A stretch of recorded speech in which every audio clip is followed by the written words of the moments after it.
Bonjour, pour la première fois dans l'histoire, Israël et l'Iran sont donc entrés en guerre. Une guerre brève, 12 jours, mais suffisamment violente pour qu'on s'interroge sur ce qu'il reste du programme nucléaire de Téhéran et côté israélien sur les limites du dôme de fer. Car si l'État hébreu a donné le sentiment de prendre la maîtrise du ciel et même du sol iranien, semblant pouvoir frapper où il voulait, le régime des Mollahs, lui, est toujours en place. Vous nous direz, Nitzan Horowitz, vous qui avez été ministre de la Santé en Israël et chef du parti de gauche, le Meretz, si pour vous l'Iran constitue toujours une menace au sortir de cet affrontement. Je précise que vous êtes l'auteur du livre « Les assiégés dans l'enfer du 7 octobre », publié aux éditions du Cherche Midi. Revenons-en d'abord à l'annonce de ce cessez-le-feu qui marque pour l'heure la fin des combats. Les images au moment de l'annonce commentées par Diane Schlinger pour France 2. Des slogans et une manifestation à la gloire du régime et de son armée. En Iran, comme en Israël, chacun revendique déjà la victoire alors que le cessez-le-feu tire depuis à peine 10 heures et semble si fragile. Pour l'obtenir, il a fallu que Donald Trump, exaspéré, renvoie les deux belligérants dos à dos sur un ton presque infantilisant. Je ne suis pas content d'eux, je ne suis pas content de l'Iran, mais je suis vraiment mécontent d'Israël. Nous avons deux pays qui se battent depuis si longtemps et avec tant d'acharnement qu'ils ne savent plus ce qu'ils foutent. Vous comprenez cela ? La colère du président américain, car c'est lui qui a annoncé le cessez-le-feu, avec un début officiel à l'aube. Mais les deux camps choisissent d'utiliser ce délai pour intensifier leurs frappes. Ce fut une nuit meurtrière. Salve d'explosions en Iran, au moins 9 morts, ce qui porte le bilan total de la guerre à 610 victimes selon les autorités iraniennes. Et juste avant le cessez-le-feu à l'aube, ce missile iranien s'abat sur un immeuble de Beersheva en Israël. Le bâtiment est entièrement soufflé. Les secours fouillent encore les décombres. Il y a eu au moins 4 morts. Les Israéliens que nous avons rencontrés restent sur leur garde. On veut juste une vie normale, c'est fini quoi, j'espère que c'est fini. Parce qu'avec les Iraniens, on ne peut pas vraiment savoir. Pour la première fois depuis 12 jours, l'espace aérien a pu rouvrir. Et les vols commerciaux devraient bientôt reprendre depuis l'aéroport de Tel Aviv. Nitzan Horowitz, votre Premier ministre Benyamin Netanyahou a très vite revendiqué une victoire historique pour Israël. Diriez-vous que votre pays est plus en sécurité qu'il ne l'était le 13 juin 2025 au moment de l'entrée en guerre d'Israël contre l'Iran ? D'abord, bonjour Raphaël, merci de m'avoir invité. Oui, je crois que oui. C'est sans doute une victoire pour Israël. Et Israël a réussi à pénétrer la défense aérienne iranienne, de maîtriser l'espace aérien de l'Iran, un pays de quelques 1500 kilomètres, c'est très loin, et en plus faire un dégât considérable à l'infrastructure nucléaire iranienne, aussi l'infrastructure souterraine. Donc après ces 10 jours de guerre, je crois qu'Israël est en sécurité améliorée. Ce n'est pas la fin, ce n'est pas une victoire totale, etc. Mais oui, absolument, Israël est plus sûr aujourd'hui, plus assuré aujourd'hui qu'avant. Vous iriez jusqu'à dire comme lui que cette victoire ouvre une fenêtre d'opportunité pour élargir les accords d'Abraham. En quoi cela va-t-il permettre à Israël de normaliser ses relations avec une partie du monde arabo-musulman, avec d'autres pays que les 3 qui l'ont déjà fait ? C'est l'espoir qu'on a, qu'après cette guerre-là, on pourrait élargir le cercle de la paix. Pourquoi ? Parce que l'Iran est maintenant affaibli. Et ce régime-là qui a soutenu les proxys, le Hezbollah, le Hamas, le 7 octobre, le Houthi au Yémen, s'est affaibli. Et maintenant, la région est, à mon avis, plus prête pour négocier avec Israël. Ce n'est pas seulement mon avis, ça se déroule déjà. Il y a déjà des négociations, oui. Officieuses, par exemple avec la Syrie, avec le nouvel gouvernement syrien. Oui. Déjà. Ahmed al-Shara, oui, ancien djihadiste. Oui, mais peut-être il a changé. Maintenant, après le retrait israélien du Liban, aussi avec le Liban et bien sûr l'Arabie saoudite. Donc ça, c'est le plan de Trump, le grand plan, the big deal, qui est sur la table. Il faut juste régler le problème palestinien, c'est-à-dire la guerre à Gaza qui traîne toujours.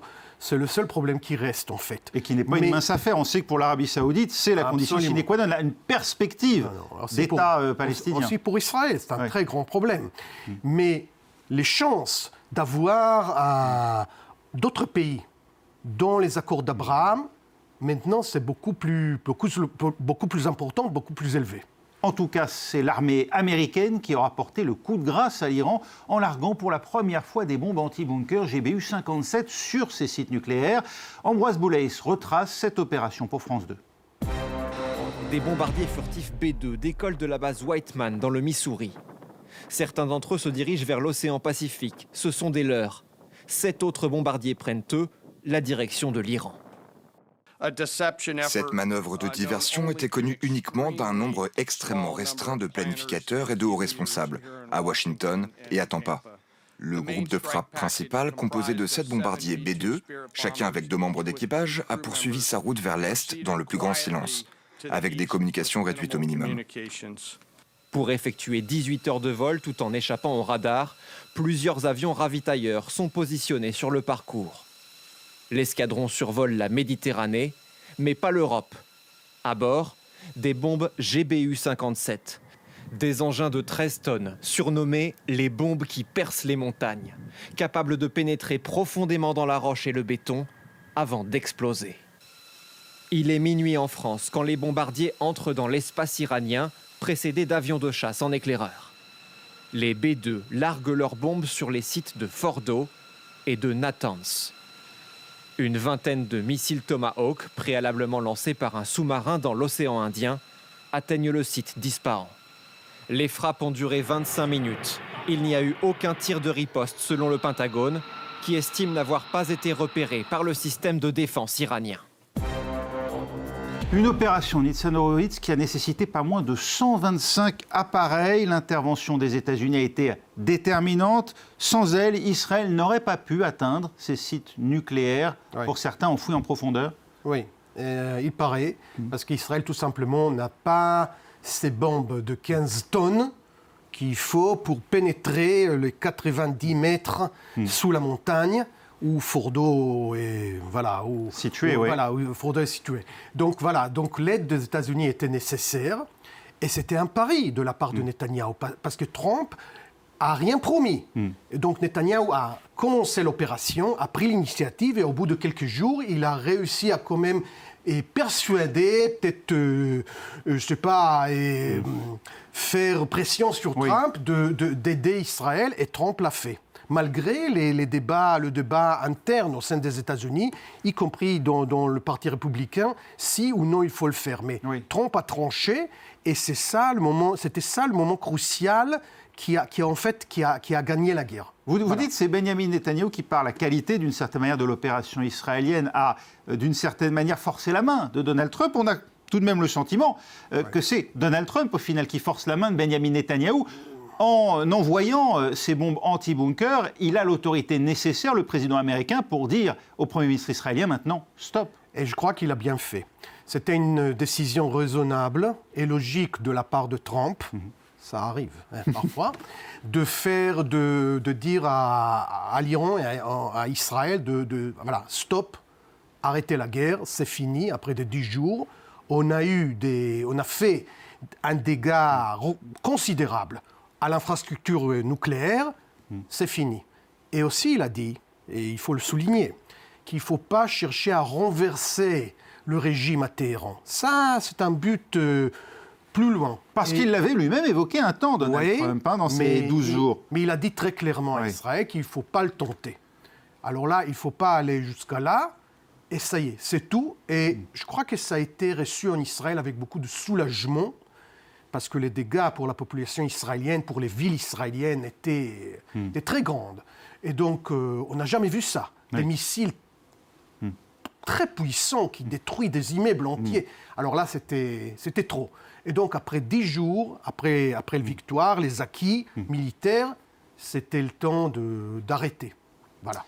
Le succès de l'opération, en tout cas, lui reste un mystère, du moins en partie. Ces frappes ont-elles anéanti le programme nucléaire iranien, comme le prétend l'administration Trump, Maya Neissiat-Hagen ? Alors en effet, quand on regarde le site internet de la Maison-Blanche, ça semble clair. Les installations nucléaires de l'Iran auraient été anéanties et toute affirmation contraire serait de fausses nouvelles. Problème, ces affirmations contraires, eh bien, elles proviennent, même si elles ont été relayées par des médias américains, elles proviennent de la branche de renseignement du Pentagone. Et selon ce rapport de première analyse, il s'agirait d'une capacité iranienne non pas anéantie, mais retardée de quelques mois à peine. Alors depuis, la CIA laisse entendre que le programme iranien aurait été, je cite, sévèrement touché, mais comment le savoir réellement ? Eh bien, prenons l'exemple de Fordo, donc vous l'avez dit, situé à 80 mètres sous terre environ. Ce dont on dispose, c'est essentiellement des images satellites pour essayer de comprendre si les bombes américaines anti-bunker ont réussi à toucher cette zone avec les 3000 centrifugeuses. Et visiblement, peut-être que ces bombes auraient plutôt frappé à côté. Donc l'Iran, de son côté, confirme que les dégâts sur les différents sites seraient importants, mais impossible d'aller vérifier ce qui fonctionne réellement. Et la dernière question, évidemment, c'est mais où se trouve l'uranium enrichi dont disposait l'Iran? On a vu ces images avec une file de camions à l'entrée de Fordo et l'Iran affirme avoir réussi à mettre à l'abri son stock. Et puis on le sait, pour finir, malgré les différentes attaques israéliennes, notamment sur les infrastructures, il y a aussi l'idée de savoir-faire. Il reste des scientifiques en Iran qui ont acquis des décennies de savoir-faire dans le domaine nucléaire. Et si l'on pose la question, c'est qu'elle fait débat au sein même des autorités iraniennes, n'est-ce pas, Siavosh Ghazi à Téhéran pour France 24? Pour la première fois, après 8 jours, le guide suprême iranien est apparu. Il a affirmé dans un message vidéo qui a été publié par la télévision d'État que l'Iran avait obtenu une victoire contre Israël, qui a été écrasée, je le cite, et contre les États-Unis qui ont reçu une gifle avec l'attaque contre la base américaine au Qatar. Mais de son côté, le ministre iranien des Affaires étrangères a reconnu également que les sites nucléaires iraniens avaient subi des dégâts importants, et donc, mais on ne sait pas quels dégâts exactement. Il a aussi affirmé qu'il n'était pas certain que de reprendre des discussions avec les États-Unis, comme cela a été demandé par les Américains et le président Trump, soit utile en l'état actuel de choses, parce que la situation a changé après 12 jours de conflit. Par ailleurs, le Parlement iranien a voté une loi pour suspendre toute coopération avec l'agence onusienne.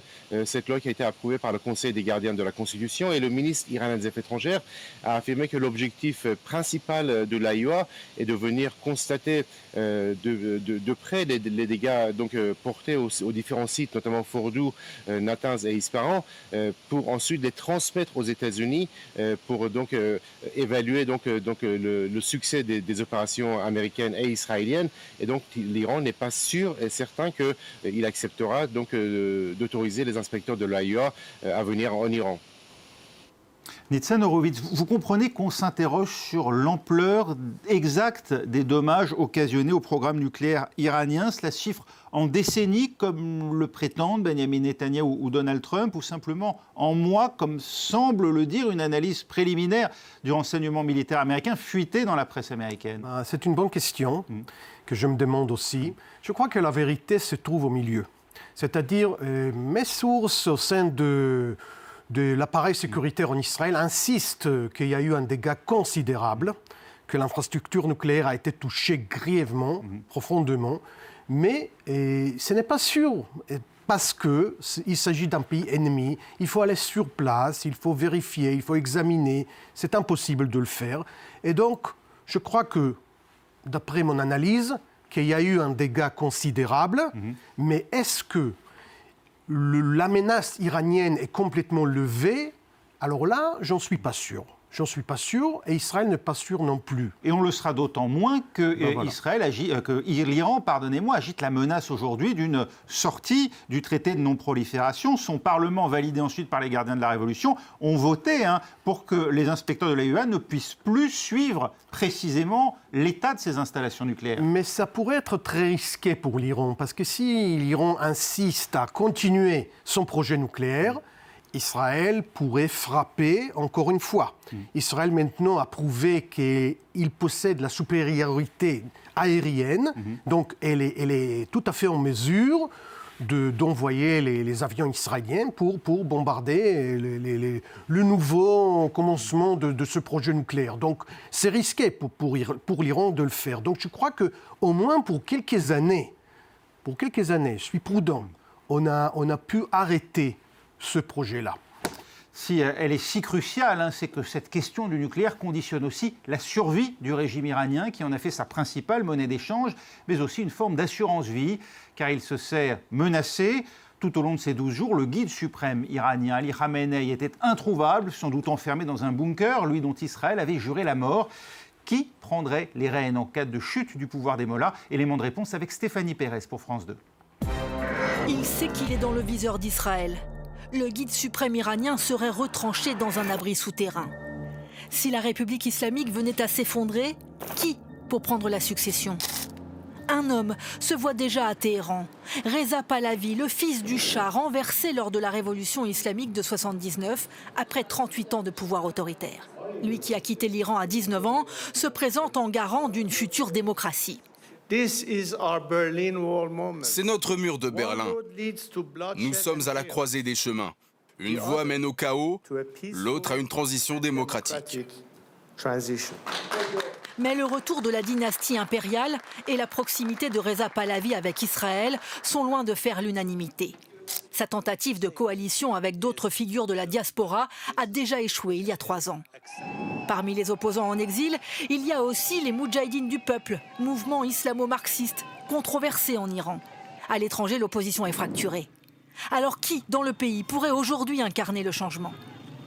La répression sévère du régime a empêché l'éclosion d'une opposition structurée. Lors des manifestations qui ont suivi la mort de Mahsa Amini pour un voile mal porté, aucune figure n'a pu émerger.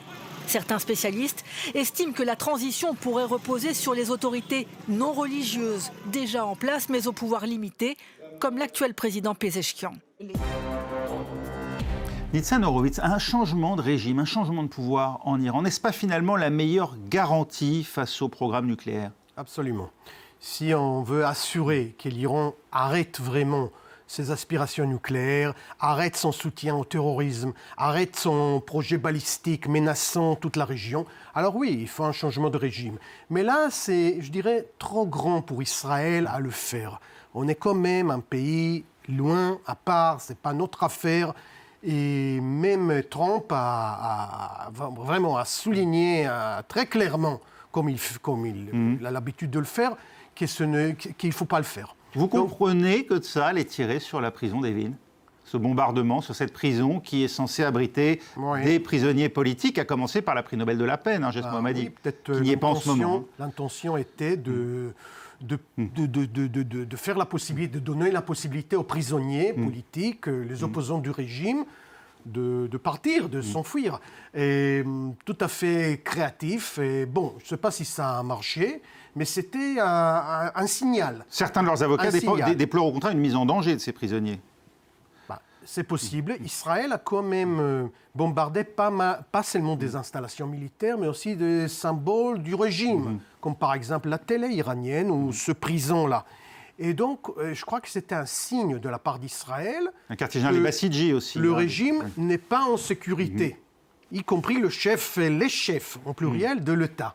Et donc, c'était un signe, je crois, qui est bien reçu en Iran, parce que l'Iran était tout à fait d'accord avec la décision de Trump d'arrêter.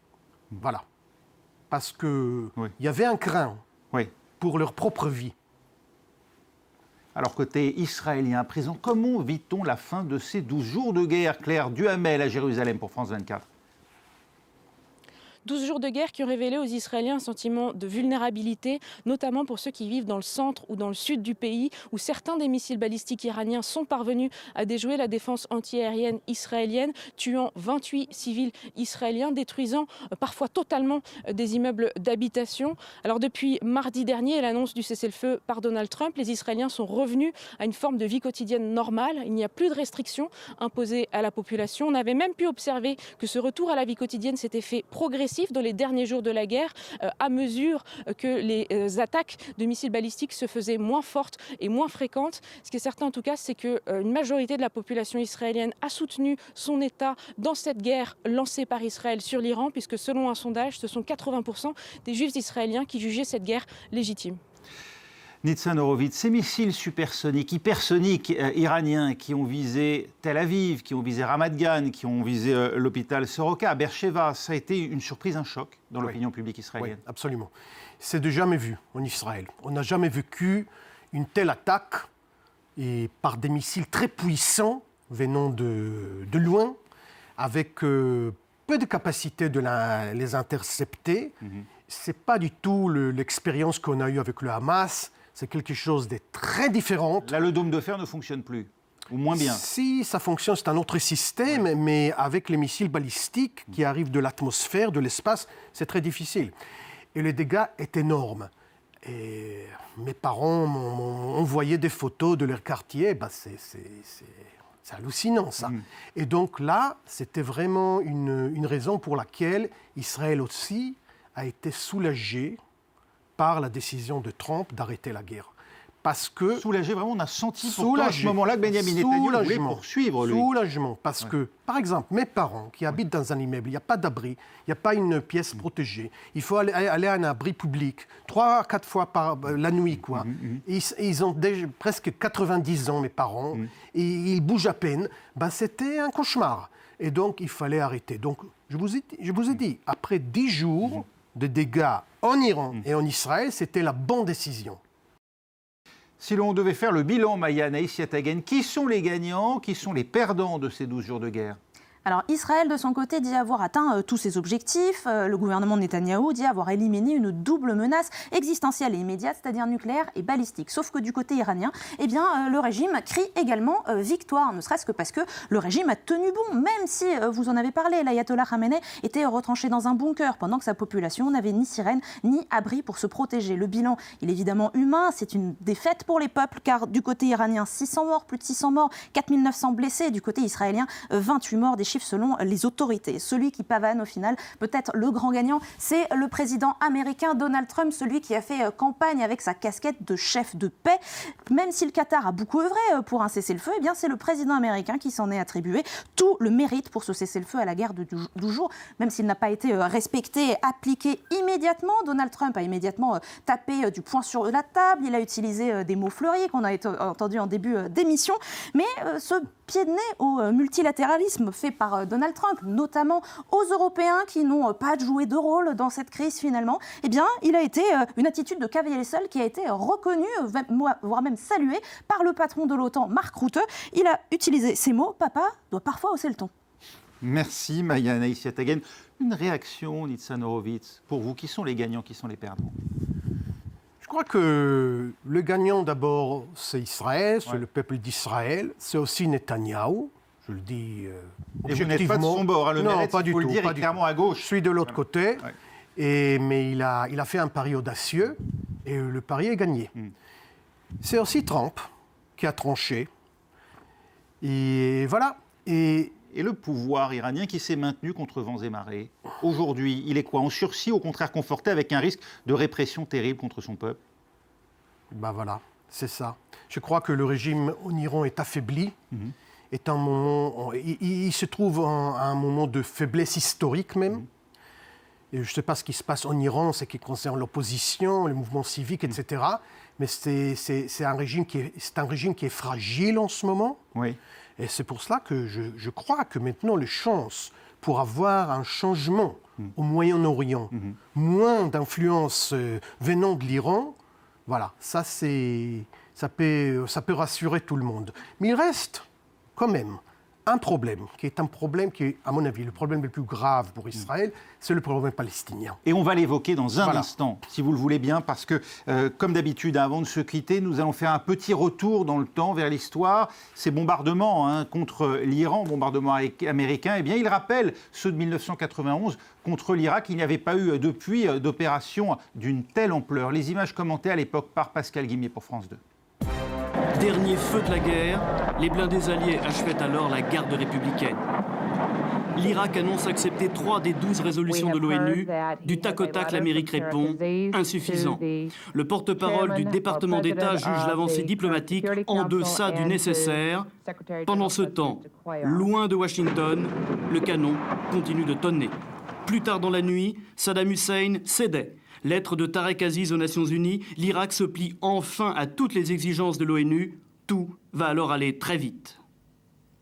3 heures du matin, heure de Paris, de son bureau ovale de la Maison-Blanche, discours du président américain, 7 minutes du direct le plus regardé de la planète. George Bush annonce une victoire complète et s'engage, ce sont ses propres mots, à relever le défi de la paix.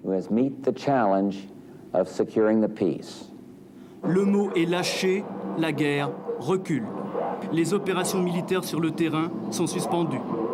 Quelque part dans le désert, surprise, soulagement et fierté dans les rangs. Vous savez que tout est fini depuis 2 heures? Fini depuis 2 heures? Qui a dit ça? Président Bush. À la radio? Et mec, c'est fini depuis 2 plombes. 2 heures? Génial! Nitzan Horowitz, vous diriez qu'après cette guerre contre l'Iran, le cycle ouvert par les attentats du 7 octobre 2023, auquel vous consacrez votre livre, par le Hamas, aidé en cela par l'Iran, soutenu du moins, ce cycle est désormais refermé? Pas encore. Pas encore. Le Hamas est toujours là, mais en Israël, par contre, on est bloqué dans cette guerre depuis 20 mois déjà, 21 mois. Depuis la guerre à Gaza. La guerre à Gaza. Ouais. La guerre à Gaza qui est une guerre catastrophique pour les deux parties. Surtout pour les Palestiniens, il y a des dizaines de milliers de morts. Mais il y a aussi beaucoup de morts côté israélien. Mais pour l'instant, on ne voit pas le but de la guerre, l'objectif maintenant. Après 21 mois, pourquoi faire? À quoi ça sert? Vraiment, c'est une tragédie, c'est une catastrophe. Carnage qui se déroule là-bas, il faut l'arrêter. Et donc, le discours maintenant, par Trump aussi, mais aussi au sein d'Israël, et pas seulement parmi l'opposition, c'est qu'il est temps d'arrêter la guerre à Gaza et de retrouver la normalité dans la région. Quoi, en négociant avec l'autorité palestinienne? Pas forcément. Il y a d'autres éléments. Enfin, on parle de toutes sortes de solutions, quoi. Oui, avec des partenaires palestiniens. Je ne sais pas qui exactement, mais ce n'est pas trop difficile à en trouver. Ben voilà, donc, mais il est temps de le faire. Et juste avant-hier, il y a eu 7 soldats israéliens qui sont morts. Ben, je suis désolé, pour rien. Parce qu'il faut arrêter cette catastrophe. Et je crois que le moment est arrivé, après vraiment les victoires qu'on a eues en Iran, aussi pour le gouvernement, pour son image, pour la défaite, l'humiliation du 7 octobre. Ben voilà, il est temps d'aller plus loin et d'arrêter la guerre. Merci Nitzan Horowitz. Je rappelle que vous êtes l'auteur de ce livre, Les Assiégés dans l'enfer du 7 octobre aux éditions du Cherche Midi. Merci d'avoir été notre invité du Monde dans tous ses états que vous pouvez retrouver sur notre site internet france24.com et pour un nouveau rendez-vous la semaine prochaine.